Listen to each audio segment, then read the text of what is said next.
Hi everybody, welcome back to my channel. Today we're going to do a bacon cheeseburger roll and burger sauce. This is diabetic and keto friendly and all the things, but you can make it regular if you want. We're going to use 2 pounds of ground beef. This is 93.7. 2 whole eggs. We're going to use some garlic powder.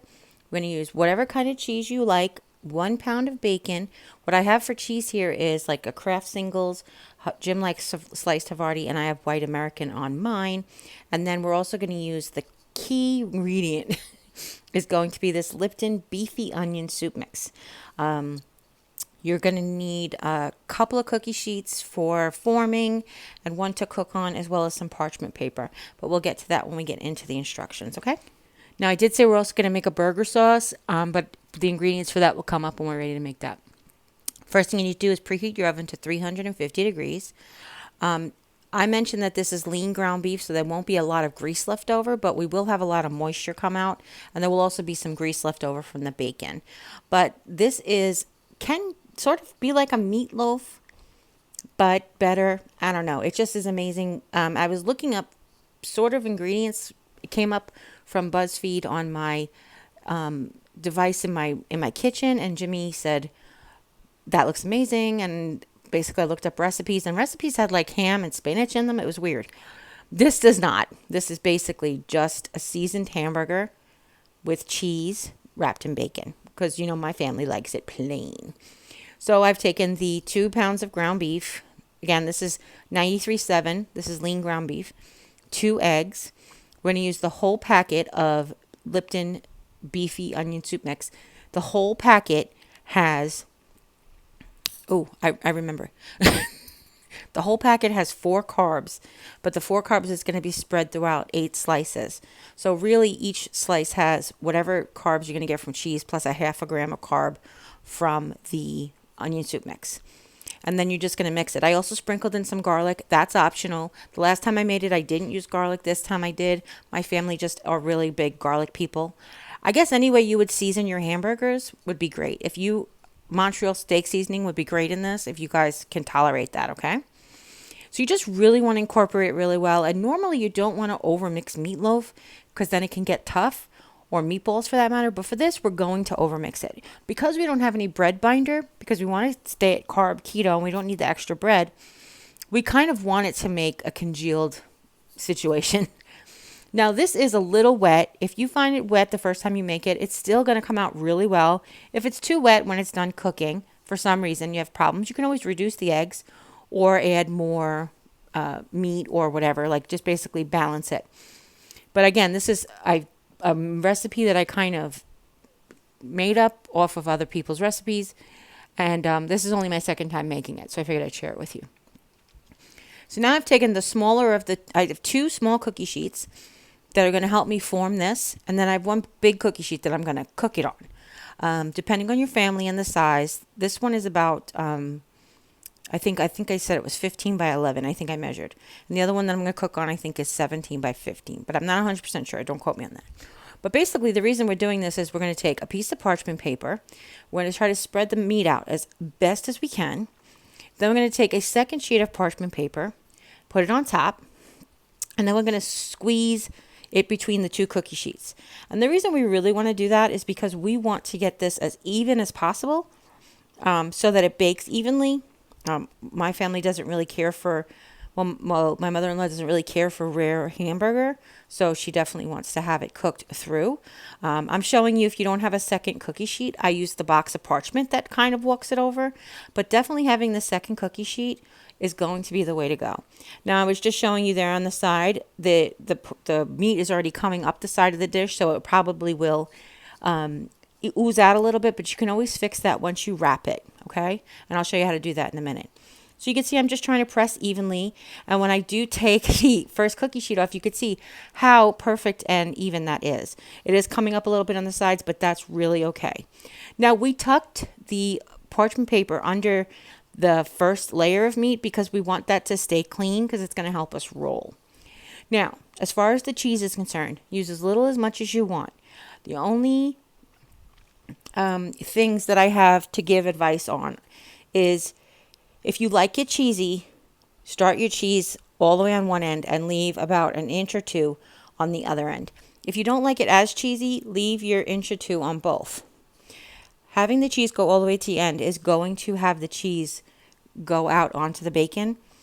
The initial roll on the left that you'll see I'm going to leave is because when you want to fold your first edge over, you want to have raw hamburger covering cheese, and then you want to continue with cheese and hamburger. But you'll see it's depending on how much cheese and that kind of thing. It could be easy or difficult for you. For me, I found it very easy. So Mom has just regular Kraft type singles. I have a sliced white American from the deli. And Jim has a sliced Havarti cheese, which we're going to put on. Now, depending on your family and their wants and needs, the first time I made this, I didn't make any cheese for Jim, and it worked just fine. He loved it. It still had a very hamburger-esque, roll-esque type thing, even though he didn't have any cheese in there. So what I'm doing is I'm kind of like overlapping this cheese, and then I'm cutting off like the little overlap a little bit just to fill in at the top. But you don't have to do that. This is just me being me. This would also be really good with shredded cheese. If your family is a really big shredded cheddar kind of people, then this would be great with that, or Velveeta even. Whatever you like on your cheeseburgers will work in this. So now I take that parchment that was underneath. You can see it there. Oh, I forgot to press the cheese down. Press the cheese down. It helps. It's not perfect, but it helps.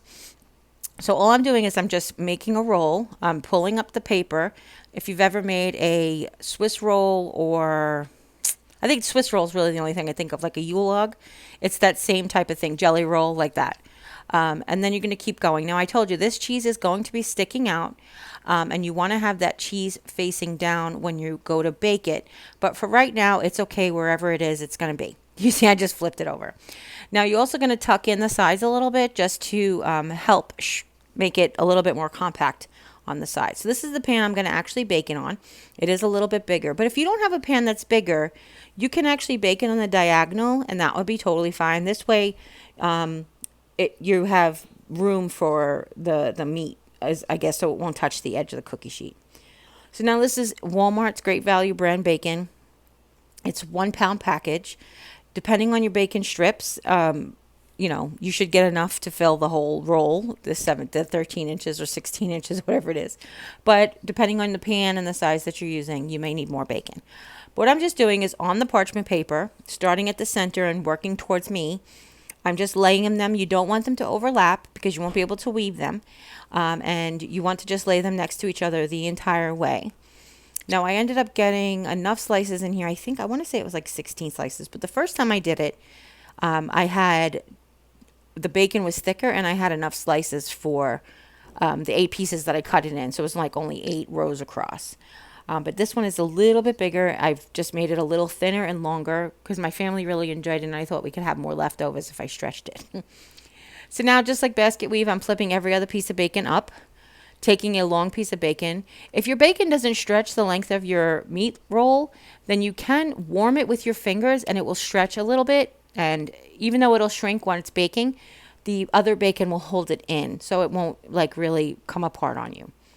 And you're just going to repeat this process where you're going to flip up the one like a basket weave. Hey, this is like a DIY craft project too. Now, if your family is not watching carbs, you can eat this like my family did. Their favorite are to have onion rolls from the bakery at the local grocery store, which is basically a hamburger-sized bun with caramelized onions on them. So good. But I can't have that, so I'm having mine like a hamburger on a keto bun that I got from Aldi. And you can also eat this like meatloaf. If you're totally going carb-free, you can make a lettuce sandwich. You can eat it like meatloaf. You could do a variety of different ways to serve it. But either way, it is just amazingly delicious. It's just amazingly delicious. And it's really pretty. This would be great for company. And you could see I'm putting it together in like 10, 15 minutes. I think it was 18 minutes total. And now I'm just going to continue to tuck it and wrap it around. Again, we want the cheese side down, but we want the cheese covered with bacon. And we want to make sure we use all of that bacon. I do have 2 strips left for the ends. I have 1 for each end. Not necessary. If your roll is shorter, your bacon lengths will cover the ends, but mine was not. I made mine nice and long this time, as I mentioned. So now I have one slice that I'm going to cut in half and just wrap the end of basically mom's end. And then I have one end I'm going to turn around and do the same to Jim's end. Now you want to bake this in the oven for 30 minutes on 350. I'm going to turn it at 30 minutes and bake it for another 10 minutes. That's just to get even cooking throughout the loaf. And then we're going to broil it for 10 minutes. Depending on your oven, I'd say 5 to 10 minutes, because it depends on the thickness of your bacon, how crispy you want your bacon, and how hot your broiler gets, or how close your rack is to your broiler. So all these things to consider. We're just going to throw it onto the broiler for a few minutes to crisp up the bacon. But I will show you what we're going to do halfway. So while that's cooking, I'm going to make the burger sauce, which again is an adapted recipe. We're going to use sugar-free, no sugar added ketchup. I like olive oil mayonnaise, but whatever kind of mayonnaise you like that's low carb. We're going to use some dill pickle juice. This is sweet relish, which you can use dill pickle relish if you really want to watch your carbs. And we're also going to add a little mustard, but the mustard is optional, and I'll tell you about that in a few minutes. Basically, we're going to use a half a cup of mayonnaise, 2 tablespoons of sugar-free ketchup, and 2 tablespoons of sweet pickle relish. And we're going to mix them all together. Now, if you're watching your carbs, sweet pickle relish does have sweetener in it. It has sugar in it.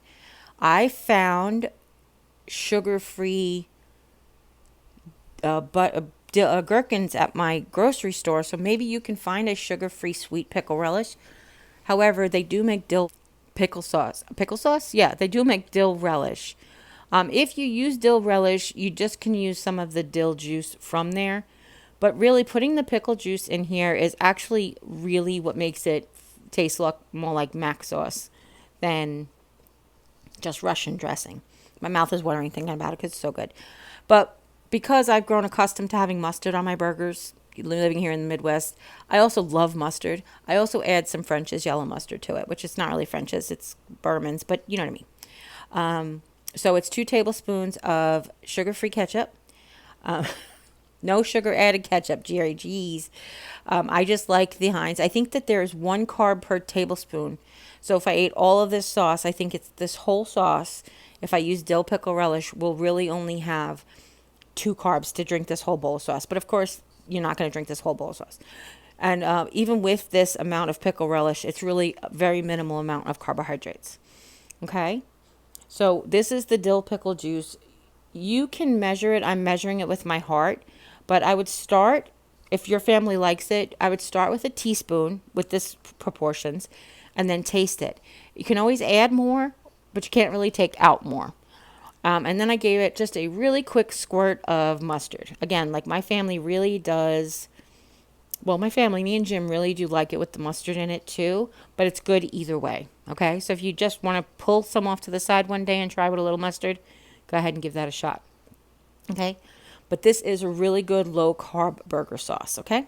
I found the recipe for mac sauce. Keto mac sauce is all over Pinterest, and I just adjusted it or adapted it a little bit to myself. You could also make your own homemade relish if you want to. Chop pickles and onions and that whole thing. So now the 30 minutes is up, and it's time for me to turn it around and basically see how it's cooking. Now, if your oven, if your meat, if your roll is thinner, if your oven cooks differently than mine, you may not have to put it back on for another 10 minutes. So anywhere between 30 and 40 minutes is how long you want to bake it before you broil it. Now I could tell by the bacon and by the juices coming out that it did need a few more minutes. So I'm just going to add 10 more minutes to it. Now after that 10 minutes is up, and Jim said, I'm sorry I didn't hit record before I took it out of the oven. He took this out of the oven before he broiled it because there was a lot of grease. And if you broil all that grease, you risk a fire. So he put the metal cup that we used to catch grease in the sink, very, very carefully poured the extra grease into the sink. You don't have to get every last bit off, but the most you can get is better. And he's like, the meat is sliding off. I was like, hold the parchment paper. And he's like, the meat's sliding off the parchment paper. So there you go. And then you're going to put it back in. And then you're going to set your broiler. We have an electric stove, so our broiler goes on high for just, like I said, 5 to 10 minutes. Stay there and watch it. You don't want you to burn your bacon, but it really won't depending on if you over, if you weave it. If you just wrap it, it'll cook much faster and brown much faster, okay? So he's just going to do 5 minutes and then we'll check it. So now you can tell by the smoke it's done. This is what happens in my house when we cook bacon. Smoke alarm goes off and everything. So, yeah, put on the fan. So this is where he comes out, and it's beautiful. It's just, the bacon is just perfect crispness, not too crisp. Jim doesn't like it crispy. Mom doesn't like it too chewy. This was perfect for our family. We just used let it sit on the pan for 5 minutes. You take 2 spatulas, move it onto the cutting board. I'm never using this fancy cutting board to cut this meat again. This is just for you in the video. All the juices ran everywhere. I usually use a cutting board that has like a well around it to catch all the juices. Yeah, I love you guys. I want it to be pretty, but I'm not doing that again. So, I know, I'm sorry. So what I'm going to use is a bread knife and a tongs. You don't have to use a bread knife, but I would suggest a serrated knife so that you can get through the bacon without ripping the burger apart. And like I mentioned, my family is using this on hamburger buns that are like regular carb buns. I'm using it on a gluten-free bun. Not gluten-free, carb-free, sorry. But if you make your own keto buns, then, go for it. 1 or 2 grams of keto bun, carb type of keto buns might work on a wrap, on lettuce, like I mentioned, any way you want, okay? So it's very easy. I like trying to count the sections by the bacon slices. But then I was like, if I make this into 8 servings, then every serving will be a half a gram of carbohydrates from the onion mix. Then I realized that won't work because I have a family of 3. So then I ended up cutting it into 9 slices. It is hard to know where the cheese is at this point, but if you use all the same size type cheese, it won't make a difference. The good news is I knew that my white cheese was in the middle, Mom's yellow cheese was yellow, and Jim's cheese was white. So on the opposite ends, wherever I cut is yellow. That's Mom's. And then I just cut thin slices. Mom wanted thin slices. The last time I cut pretty thick slices, about the width of a piece of bacon. And it was just harder for her to eat as a burger. So I cut hers into thinner slices this time so she can have that on a burger and eat it comfortably. Mom doesn't use any condiments, but Jim and I, of course, are going to use not only the burger sauce, but we're going to use pickles as well, just to make it really burgery. Now, if you are a burger lover and you want to make it really, really burgery, then you can go ahead and add pickles, lettuce, whatever you want, okay? I was thinking about when we were at the diner, we used to have pizza burgers all the time. And I'm like, wouldn't a pizza burger be fantastic? So here's Jim's on his onion roll. He's got some of the burger sauce. He's not measuring. He's measuring with his heart. And then I took the long dill sliced pickles and I cut them in half just to make them better for the burger. Like I said, you could put whatever burger toppings on you like. Raw onions would be great on this as well. And then here's mine, basically made the same way, just on a keto bun. I have mine with a salad on the side, and my family is having it with corn on the cob. Look at the size of that burger. Ay, caramba. It's delicious. I swear, if you guys try this, you've got to let me know if you like it. I really do love it. My family loves it too. It's better with pepper and more salt and pepper, as I like to add after the fact, but it's always good to leave that for everybody to do individually.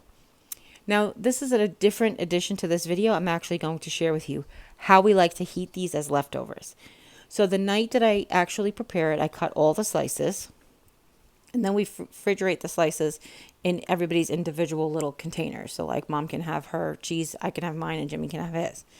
Then what he likes to do is he adds some butter to the pan, just a little butter, that's a lot of butter, and lets it just get warm enough. Then he fries them. Starts on a medium pan, lets the butter melt, get nice and hot, and then he fries up the slices. You're going to ask yourself, won't the cheese pour out? It actually kind of doesn't. It does a little bit, but then creates like a crust on itself, which is really amazing. So we're going to have, he's going to have a piece of his, a piece of mine, a piece of Mom's. We're going to have this. This is 2 days later. Now, in addition, I like to add a new fresh piece of cheese on mine. Tonight, I ate it like a meatloaf would, or like a bunless burger. I ate it with a fork, and again, some burger sauce and pickles. Of course, you have to. And tonight my family ate it with gluten-free macaroni and cheese, but you guys, again, and I had it with Brussels sprouts. So again, you guys do whatever works for your family. And just let me know if they like it, because I'm really excited for you guys to try this. Now this is double time speed, so he's ready to turn them over, and then gonna let them warm up on the other side and also get like a little crispy crust on it. Really, it's really worth it, I promise. Now through the magic of YouTube, he's gonna add a slice of cheese to mine. And then through more magic of YouTube, he's gonna cover it. And you really want to cover it a little bit, because if your slices are thick enough, you want to make sure that it heats through, and this will actually help the heat spread evenly throughout the meat. And then through some more magic, fast forward, and everybody else's is done except mine.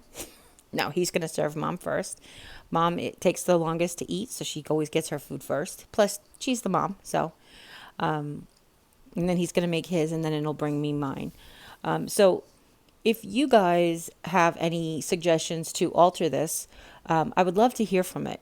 Like I mentioned, all the recipes that I found online had spinach and ham in the middle. I have to tell you, I'm not really sure why. I know ham is on a Roy Rogers burger called the Double R Bar Burger. It's basically a burger with ham and cheese. But I never heard of like the spinach portion. I don't know where that comes in. But I'm curious if you've ever had anything like this before. And if you do try this, I just really want to know if your family loves it, if it becomes a quick favorite. The other thing is economically, this does serve 8. Everybody gets one burger at 8 for I would say not a lot of money, depending if you know what kind of cheese, how much you spend on cheese, and how cheap you get your bacon, if you get your bacon at Aldi and that kind of thing. And also depending on the ground beef. If you use inexpensive ground beef, you will have more shrinkage, you will have more grease, but it is cheaper in the long run. So, okay. So that's it. So now that mine is done, like I said, I'm just going to eat it without a bun tonight, and he's going to put some pickles and burger sauce on the side. And then I'm going to have a bowl with my Brussels sprouts, and I'm going to be all good to go. If you're interested, I like my Brussels sprouts. These are a steamed bag of Brussels sprouts just from like Aldi or Walmart. And I like them with Kerrygold butter and everything but the bagel seasoning. That's it. So if you guys really enjoyed this, if you do, give this video a thumbs up. If you have any questions at all, please leave them in the comments down below. And also let me know if you try it and how your family likes it. I'm so curious to see, because I freaking love it. And as always, you guys take care. God bless. We'll see you next time. Bye.